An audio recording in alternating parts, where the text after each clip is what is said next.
me los llevaría a casa a todos, te digo, para que yo amanezco y los tengo así. Y uno está contento en casa, pero va en casa, te levanta el ánimo. Si no tenés quien, pedirle un vecino, te levantan el ánimo. Con las cosas que están pasando, te digo, más vale levantarlo entre nosotros. Bienvenido a todo el mundo, divino equipo aquí. Ustedes allá, Canal 7 de la televisión pública, hora y media con información, actualidad, opinión. Ustedes empiecen. Bueno, se desató un conflicto salarial en prefectura, gendarmería y un sector de la Armada estos últimos momentos. Bueno, sabemos que jefes de prefectura y gendarmería pusieron la renuncia, no hicieron la renuncia a disposición. Vamos a seguir con este tema a ver qué pasa, que desde muy temprano nos tiene, desde ayer en realidad nos tiene atentos. El ministro de Educación porteño, estudiantes y algunos titulares de UTCTera estuvieron reunidos para destrabar las tomas de los colegios. La audiencia pasó a cuarto intermedio hasta el viernes para que la jueza discuta con las partes sin los estudiantes.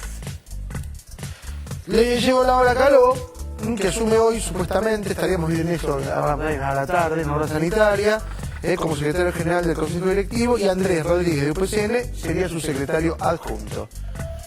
El invitado que tenemos que hoy representa un caso impresionante. Le ganó un juicio a Bayer por un medicamento contra el colesterol. No tenía las contraindicaciones en el prospecto para la Argentina, que sí las tenían en los Estados Unidos. Hay medicamentos que son tan truchos que abajo en el prospecto dice, ante cualquier duda consulte con su abogado. Me río por no llorar, te digo. Cuando escuchas la historia es impactante. Aunque no lo creas, no está legislado el tema de los prospectos. Claro. Y entonces, cuando esta persona empieza a leer el prospecto de Estados Unidos, sí, todos los síntomas que fue teniendo en el prospecto de Estados Unidos estaban, no los tenía en la Argentina. Vas a conocer la historia de este hombre que es increíble, más de 12 años de lucha, porque además en el medio del laboratorio obviamente ofrecía arreglar, claro, como corresponde, y este hombre se lo tomó como una cuestión personal, vaya si lo era, pero además para que le sirviera al resto de la gente. Así que vas a conocer una historia de vida impactante. Vamos con vías de comunicación. Dale, www.tvpublica.com.ar es la página web del canal, ahí está todo lo que puedes ver de la programación. Mira, genial de fútbol para todo también está, ¿verdad?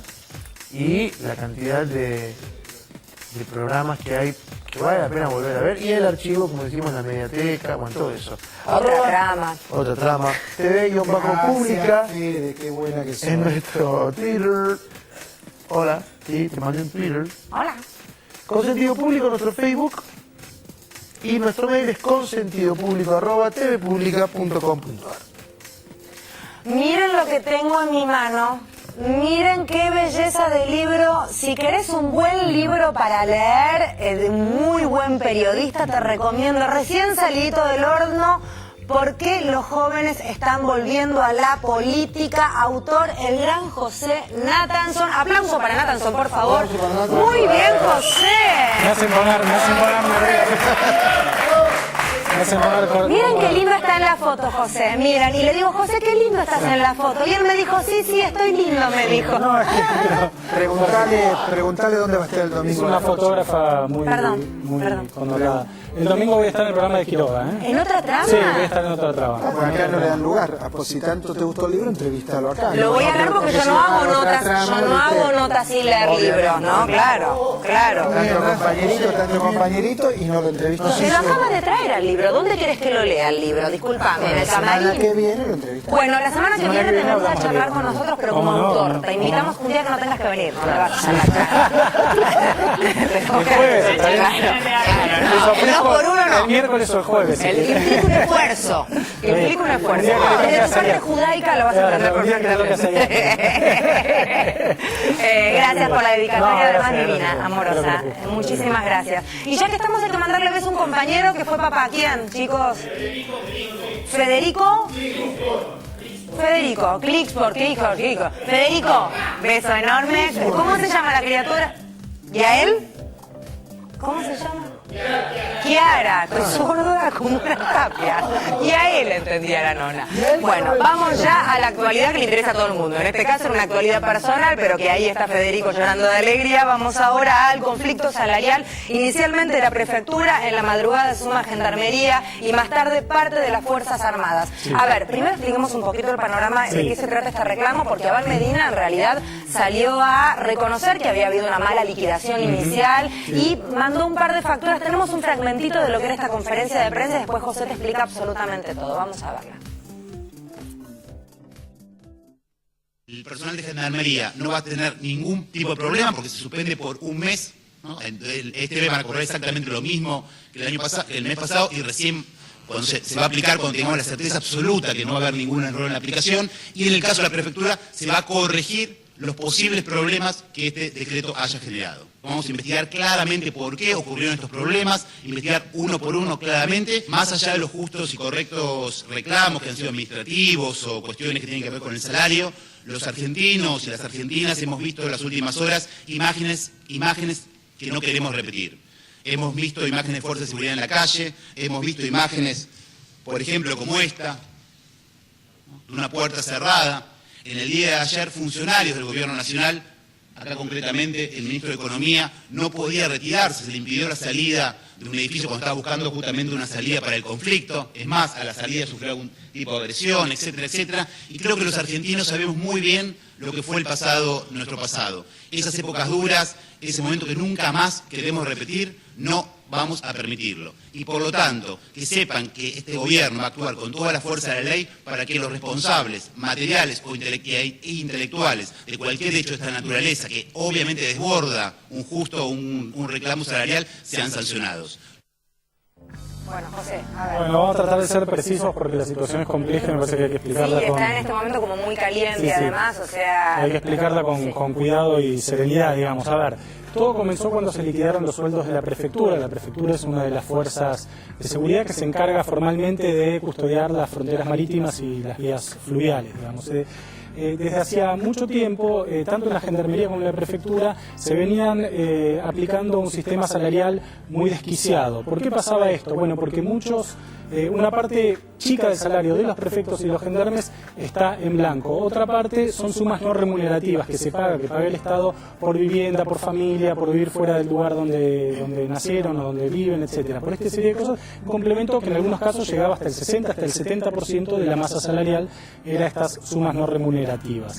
Esto ha ido creando una serie de irregularidades bastante fuertes, agravadas por un hecho, que era que había muchos gendarmes y prefectos que habían presentado, sobre todo oficiales, no suboficiales, sobre todo oficiales, que habían presentado amparos ante la justicia para cobrar más sueldo, diciendo que se les había reducido el sueldo, etcétera, y que cobraban, según la información que circule, según la información del gobierno, en algunos casos sumas muy astronómicas. O sea, había algunos jefes que cobraban 30.000, 40.000, 60, hasta de 100.000, dijo el gobierno, pesos, cuando un gendarme o un prefecto de base cobra 3.000 pesos. Y una cosa, vos decías ciertas irregularidades que se fueron dando. No, digo irregularidades en el sentido que de estas pirámides desquiciadas, digamos, o sea, dos personas haciendo la misma tarea, una cobrando 10 y la otra cobrando 5, cobrando 3. Y ocurre que en las Fuerzas Armadas o en las Fuerzas de Seguridad la cuestión del escalafón es muy importante. Claro, y al mismo tiempo jefes que cobraban menos que sus subordinados, cosa que es complicado en cualquier sistema salarial, sobre todo cuando es una fuerza de seguridad que tiene que respetar sí o sí una jerarquía. Bueno, este fue el antecedente, digamos. Como esta situación era tan caótica, la Corte Suprema emitió un fallo diciendo al gobierno que tenía que ordenar la situación.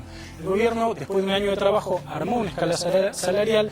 Esta escala salarial, según lo que dice el gobierno, estaba bien implementada en el sentido de que, bueno, los jefes no cobraban menos que los subordinados, las personas que realizaban la misma tarea cobraban más o menos lo mismo, pero, ¿qué pasó? Dentro de esta escala salarial empezaron a impactar los descuentos jubilatorios, porque se pasó la mayor parte del salario en blanco, entonces empezaron a impactar el descuento jubilatorio y de ganancias, lo cual hizo que en algunos casos, efectivamente, los sueldos de bolsillo, el salario neto, de algunos gendarmes y prefectos disminuyera. Cuando los prefectos se encontraron con los recibos salariales y con el depósito del sueldo, fueron a protestar al edificio Centinela de la prefectura, luego se sumaron unos cuantos gendarmes y hoy, la información de hoy a la tarde, hay algunos cientos de oficiales de la Armada protestando frente al edificio Libertador.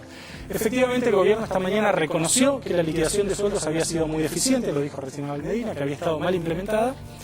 Dijeron que le iban a corregir, en el caso de prefectura compensándoles lo que les habían depositado y en el caso de gendarmería liquidando igual que el mes anterior, o sea, antes de que se haya implementado el decreto, porque el primer reclamo de todos los efectivos de la Fuerza de Seguridad que están protestando era que se diera marcha atrás con este decreto que reordenaba supuestamente el sistema sanitario. Es ahí donde yo no entiendo por qué continúa la protesta, bueno, porque en realidad se enmendó el error o llámese como quiera. Bueno, porque los gendarmes y los prefectos a este reclamo original fueron sumando una lista, un petitorio de 9 a 10 puntos. Este petitorio pide, por ejemplo, un sueldo básico de 7.000 pesos, cuando ahora es de 3.000, el petitorio pide un seguro de vida, como por ejemplo tiene la Policía Federal, porque los gendarmes y los prefectos están efectivamente desarrollando muchas tareas en términos de seguridad, no solo que antes no desarrollaban, eso es una realidad. La gendarmería se debería ocupar de las fronteras y la prefectura de los ríos y los mares, y por diferentes motivos han sido reasignados a tareas de seguridad en el cinturón sur y demás. Bueno,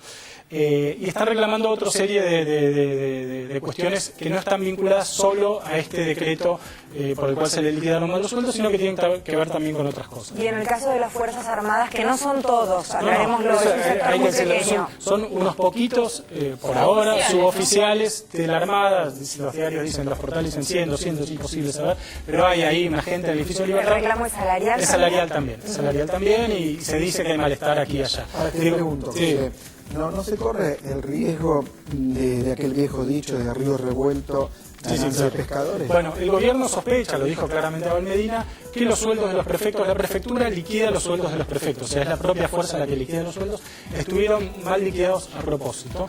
Y según la sospecha que circula por el gobierno, esto fue motivo de la decisión de algunos de los que cobraban estos amparos y estos sueldos fabulosos, de armar un lío de embarrar la cancha, efectivamente, para que el decreto no se aplique, no se regularice y se reordene. Esta es la sospecha del gobierno. Por eso, Abel Medina dijo en el comunicado de hoy que a partir de ahora va a ser el Ministerio de Seguridad el que liquide los sueldos, para que no haya dudas a este respecto. También señaló que se debe investigar quién está detrás, como dando cuenta que efectivamente hay una sospecha, que hay otra motivación más allá de la protesta concreta, que efectivamente había un reclamo. Sí, es muy delicado y primero hay varias cuestiones. Primero, es una situación histórica del Estado que no viene ahora, sino siempre, que es que el Estado paga en algunos casos un sueldo básico bajo y compensa con muchas sumas remunerativas. Esto crea mucho lío cuando son por asistencia, por vivienda, por no sé qué, por familia, por no sé cuánto, que no están dentro de la masa salarial, digamos. Esto crea mucha confusión, pasa con los docentes, pasa con los médicos, pasa en otros ámbitos del Estado también.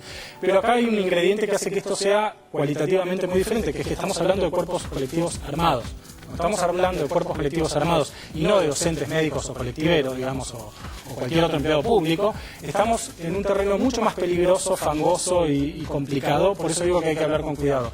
Porque los cuerpos colectivos armados tienen las armas que la sociedad les dio, digamos, les dio para que protejan a la sociedad, no para que hagan reclamos salariales, digamos, aun cuando la mayor parte de los prefectos de los gendarmes estaban desarmados, pero bueno, en la mayoría en muchos países está prohibida la sindicalización de las fuerzas de seguridad desde el punto de vista de manera correcta, en países con tanta historia de problemas. Es cierto lo que decías, ¿no? Sí. La prefectura, tanto la prefectura como la gendarmería, están ocupando un rol de policía, inclusive. Ese es otro tema, que es la desnaturalización del rol histórico que deberían cumplir la gendarmería y la prefectura. La gendarmería debería, en teoría, cumplir fronteras, y la prefectura mares y vías navegables. Por diferentes motivos, entre otros, hagámonos cargo también la misma sociedad, la presión de la sociedad por ver más seguridad en la calle, el gobierno ha decidido utilizar la prefectura y la gendarmería para tareas de seguridad interna, narcotráfico, etc. Muchas veces por la falta de confianza en la policía federal, y también o en la policía bonaerense. Se sospecha que cuando el gobierno nacional tiene un problema delicado, en general manda a la gendarmería y la prefectura y no a la policía federal, porque tiene una confianza en que estas fuerzas de seguridad funcionan mejor. Vamos a ver qué pasa con esto después de todo este lío, digamos. Ahora, la situación, insisto, hay que tratar de comunicarla de manera serena y precisa para no armar lío, porque cuando protesta un cuerpo colectivo armado no es lo mismo que si protesta un sindicato de médicos, de empleados estatales o de lo que sea, digamos. Es una situación completamente diferente. Es interesante ver lo que pasó en las redes, ¿no? La verdad que es impresionante, porque saltó este tema y estalló como una especie de paranoia de ambos lados, digo, una cosa a tener en cuenta esto de que bajemos el... Sí, y un último comentario. Hubo un comunicado de los diputados de todos los bloques del bloque oficialista, pero también de los bloques de la oposición, que llaman a los gendarmes y a los prefectos a adecuar sus acciones a las pautas de funcionamiento democrático y subordinación a las autoridades legalmente constituidas de acuerdo a la Constitución. O sea, la oposición y el gobierno, diputados, están llamando a los que están protestando a manejarse dentro del sistema democrático. Por último, ¿por qué presentan la renuncia a los jefes de ambas fuerzas Bueno, está la renuncia de disposición, todavía no fue aceptada, por lo menos hasta ahora no hay comunicados. Es una manera de descomprimir la situación, digamos, ¿no? Es una manera hacerse cargo, sería. De hacerse cargo porque fueron los propios fue la propia prefectura la que hizo esta liquidación y de descomprimir políticamente la situación. ¿Tienen derecho a hacer este tipo de protestas constitucionalmente? Porque ellos hablaban de no poder hacerlo tan libremente como les gustaría, en fin. Claro. Los cuerpos armados tienen prohibido la sindicalización, tienen prohibido hacer protestas colectivas porque son cuerpos armados y porque si se rompe la jerarquía o se distorsiona o se altera, es muy peligroso para el sistema democrático, para las instituciones. Ellos además aclaraban constantemente que los lugares claves de trabajo de ellos no estaban siendo descuidados, digamos, no se habían dejado libres. A pesar de que hubo algunos que dijeron locuras, digamos, algunos prefectos, también se mezcla con retirados, con gente que uno no sabe quién es, que dice yo soy el prefecto. No les salía muy bien, como que no están muy entrenados en protestar. Para mí están más entrenados estar del otro lado. Entonces, bueno, de a poquito les va a ir saliendo mejor. Estaba medio caótico. Que no necesiten protestar. No, para mí que protesten es fantástico y no que hagan lo que hacían antes, María. Ojalá se entrenen en el ejercicio de democracia. Hay otras formas, se pueden armar comisiones representativas de oficiales y suboficiales, que eso dialogue con el ministerio. O sea, hay mecanismos menos violentos para llevar adelante este tipo de reclamos. Pero nada, ojalá se resuelva. Parecería ser que va en camino. Da toda la sensación de que se va a causar, pero hay que esperar todavía. Vamos ahora a hablar de otro conflicto que está también camino a resolverse, que tiene que ver, ojalá digo yo, porque por lo menos estuvieron en un mismo ámbito, sentados con una jueza que lo citó tanto a Bullrich como a delegados de UTE, etcétera, más delegados de escuelas técnicas, proponiendo el diálogo. Marian, ¿qué pasó? Sí, interesante reunión la de hoy, convocada por la jueza Elena Liberatore en la ciudad. Recordemos el conflicto de las escuelas secundarias tomadas, más de 40, que habían anunciado que era por tiempo indeterminado. Hay previsto una marcha para mañana, desde ayer anunciada. Vamos a ver qué pasa ahora, porque se sentaron en el mismo ámbito, en el ámbito judicial, a partir de esta convocatoria de la jueza para una audiencia de conciliación. Las partes, por un lado, los representantes de las escuelas tomadas, sobre todo las escuelas técnicas, que son las que tienen el conflicto de la homologación de sus planes de estudio y el reclamo de participación hacia el gobierno de Mauricio Macri, para que los convoque en este rediseño de las currículas. Y por el otro lado, Esteban Bullrich, el ministro de Educación, que a pesar de que la semana pasada había habido una multitudinaria marcha de estudiantes frente al Ministerio de Educación, no los había recibido, no les había abierto la puertita para sentarse. Él decía también, cuando la jueza lo cita para que se siente, lo obliga a esta conciliación, él insistía con que no iba a hablar. ¿Cómo es el ámbito? ¿Se sientan en una mesa, la jueza en el medio y los obliga a tener un intercambio? ¿Cómo es la situación? A ver, imagínate, en este caso no estuve ahí como para transmitir lo que sucedió, pero vos imaginate una audiencia de conciliación en un divorcio contradictorio con problemas de la tenencia de los hijos. Bueno, hay un mediador que escucha una parte, escucha la otra y trata de llevar adelante el conflicto y encontrar una solución que satisfaga a las dos partes, porque de esto se trata, no es que uno gane y otro pierda, porque la conciliación tiene que ver con esto, con que cada uno se dé un poquito y en todo caso lleguemos al mejor resultado. ¿Qué pasó en esta reunión? Hubo discusión, se escucharon las partes, estaban los representantes de los gremios, estaban los representantes de los estudiantes, había diputados y diputadas que también de la ciudad que se sumaron a esta audiencia, y se pasó un cuarto intermedio para este viernes, a las 11 continúa esta discusión. Y recordemos el compromiso tan grande, ¿no?, de los estudiantes que estamos viendo en estas movilizaciones, con las marchas y con lo que significa la toma de las escuelas en relación a querer saber qué va a pasar con sus planes de estudio a partir del año que viene, cuando la ciudad los quiere modificar. Vamos a poner un poquito de música a todo esto, y aunque no lo creas, esta semana Martín te mostraba fotos de los Beatles, de la famosa portada de Abbey Road, que eran desconocidas, inéditas. ¿Y ahora qué tenés, Martín? Bueno, hay una película del 67 que se llama Magical Mystery Tour, que es una película de los Beatles que cuando salió a los cines fue muy criticada, porque la historia es así. Los cuatro, después del éxito que había sido tener en pantalla los primeros clips que hicieron los Beatles de Sgt. Pepper, querían repetir ese éxito. Y entonces dijeron, bueno, vayamos a grabar, subamos en un micro y nos vamos de gira. Eso fue, la verdad que la historia es esa, bueno. Y la película no tuvo mucho éxito. Pero la encontraron. ¿Pero era una peli o era alguna especie de documental? No, era una película experimental, años 60. toda la cuestión psicodélica, vámonos por ahí. De hecho, fíjate que la famosa canción Yo soy la morsa Sí. es de acá. Claro, ¿Nunca bien. hicieron una película buena? No, claro. No, se puede decir que lo más parecido a una película Buenos Beatles fue Help, porque tenía que ver con una historia más o menos contada, pero tampoco. No, el submarino amarillo no era linda. Submarino tiene una... Sí, tiene lindo. Sí, fue un éxito Submarino. Pero además tiene una cosa pop con dibujitos, en fin, una cosa de arte linda. Esta película fue la típica película, a ver, juntémonos y hagamos algo. Ahora, ¿qué pasó? Tipo road movie. Claro, es como una especie de... Es como una especie de cosa que hacían los Beatles Claro. en ese momento.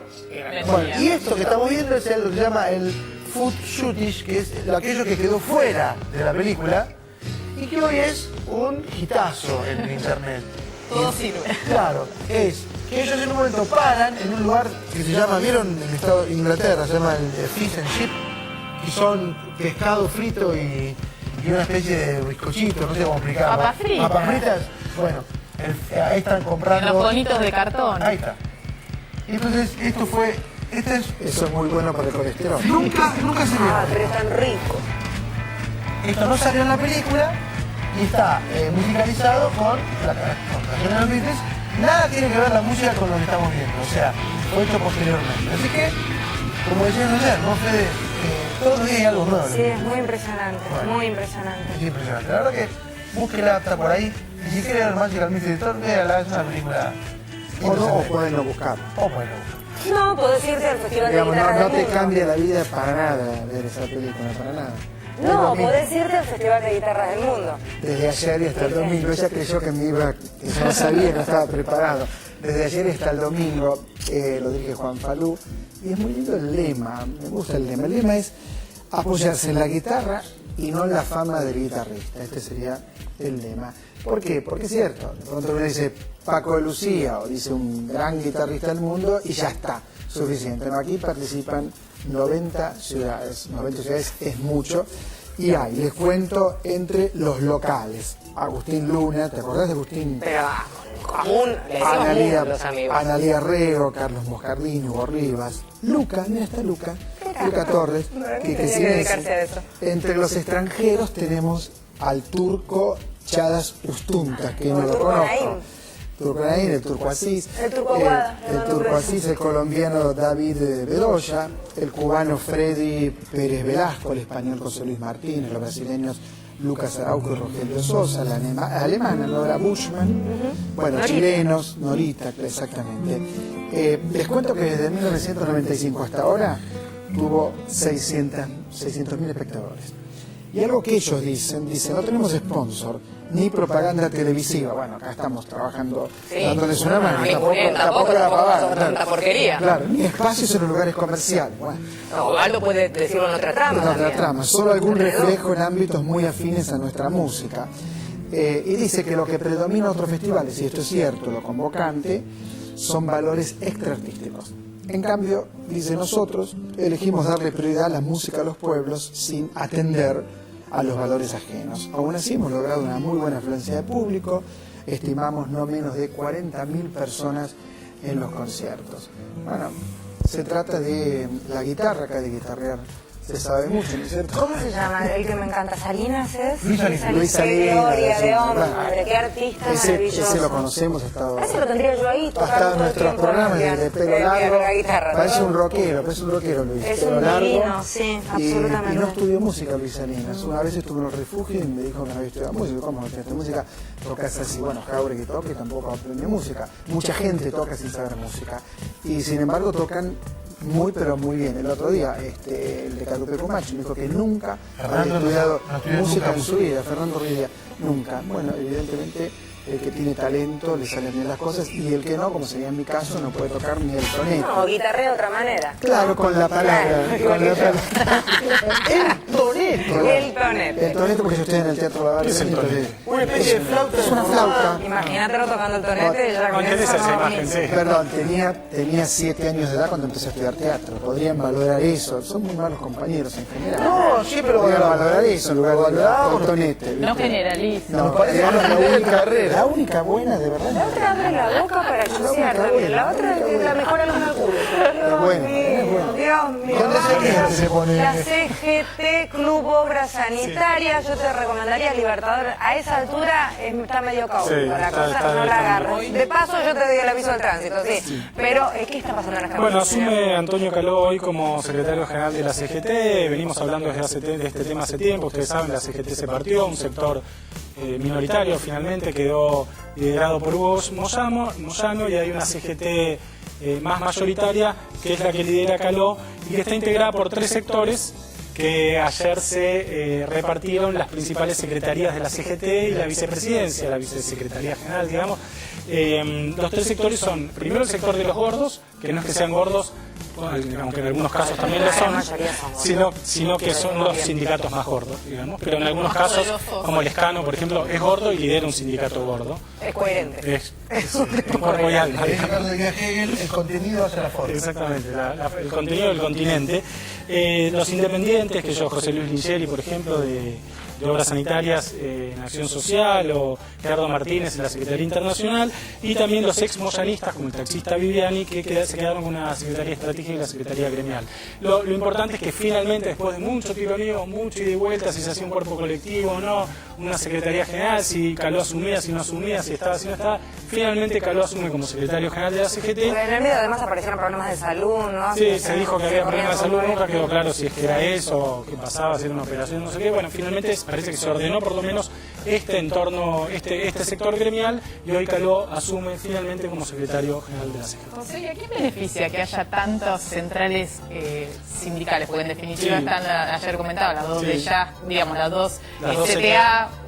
las dos claro, CGT y la de A los trabajadores seguro que no. No, yo creo que es complicado, lo dijimos alguna vez acá, me parece que es complicado en el sentido que se puede generar un desbalance entre la fuerza del capital y la fuerza del trabajo. O sea, la CGT, los trabajadores organizados son, además de una reivindicación de sus derechos y demás, una manera de contrabalancear el capital, digamos, los empresarios, los que tienen los medios de producción, por decirlo de algún modo. Bueno, cuando está fragmentado el universo sindical, esta voz de los trabajadores corre el riesgo de debilitarse, Claro, me parece. exactamente. Y aparte que empieza a haber problemas de representatividad genuinos. Puede haber problemas de interlocución con el gobierno, o sea, cuando el gobierno quiere negociar algo, con quien tiene que hablar. Pero ¿qué paritaria, lo que sea. negocia el gobierno con las Bueno, centrales sindicales en masa, digamos? Porque Sí. cada sindicato negocia sus paritarias, sus aumentos Bueno, salariales. ese es otro punto también.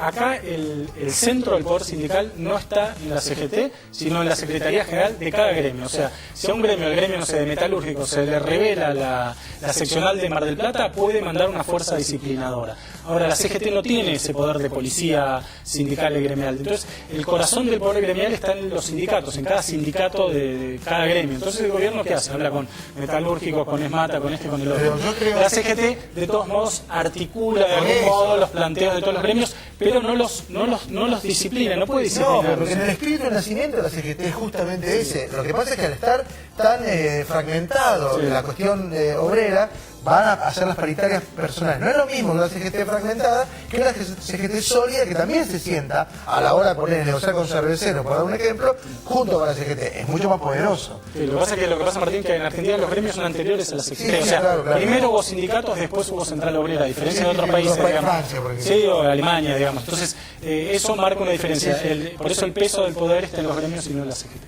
Vamos ahora a charlar con Mariana. Avísame, Dani, si pasamos el video con el audio a pleno o hablamos encima. Hablamos encima, bien.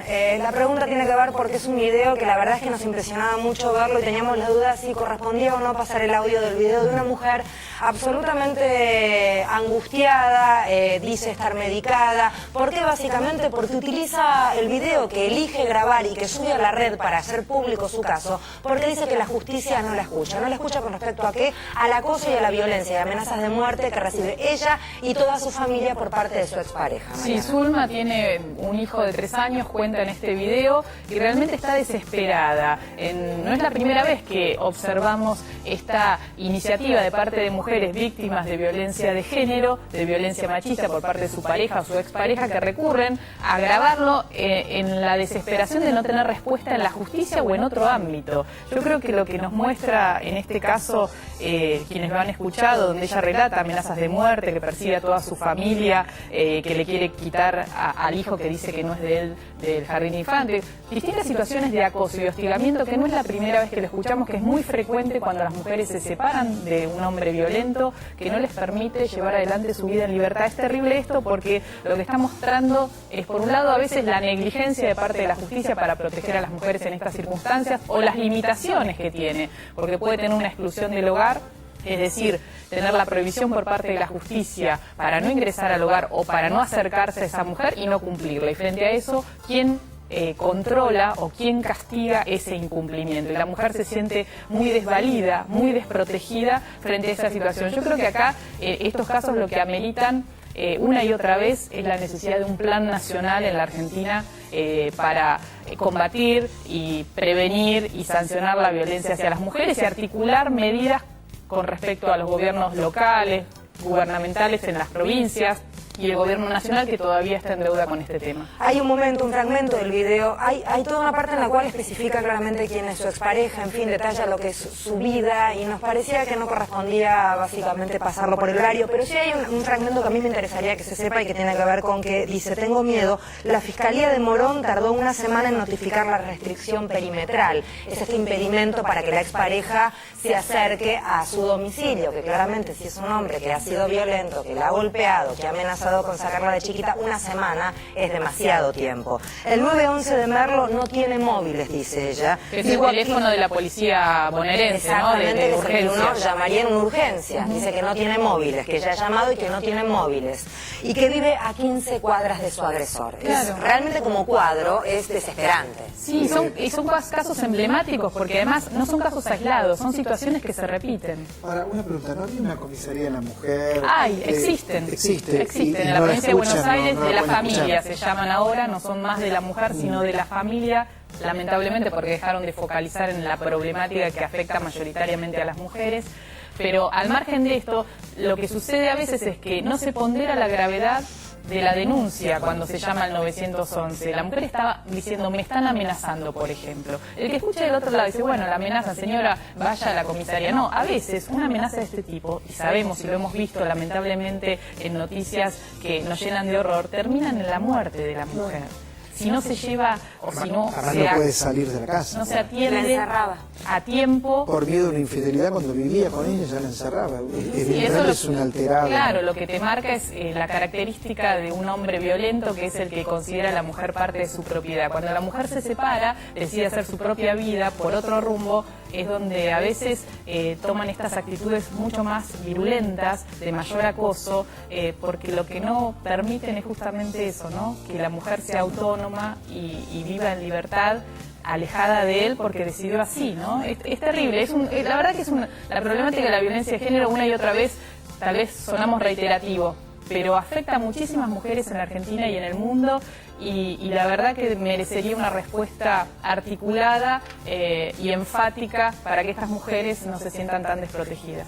En el bloque que viene estamos charlando con el protagonista de una historia impresionante, básicamente porque una persona que intentaba estar mejor de salud toma una medicación para el colesterol y esta medicación le termina causando innumerables problemas, casi al borde de la muerte. Lo cierto es que al leer el prospecto en la Argentina descubre que en el de Estados Unidos las indicaciones y las contraindicaciones eran diferentes a las que tenía aquí. Por lo tanto, inicia un juicio contra este laboratorio. Lo termina ganando después de 12 años. Una historia de vida impresionante, te vas a sorprender.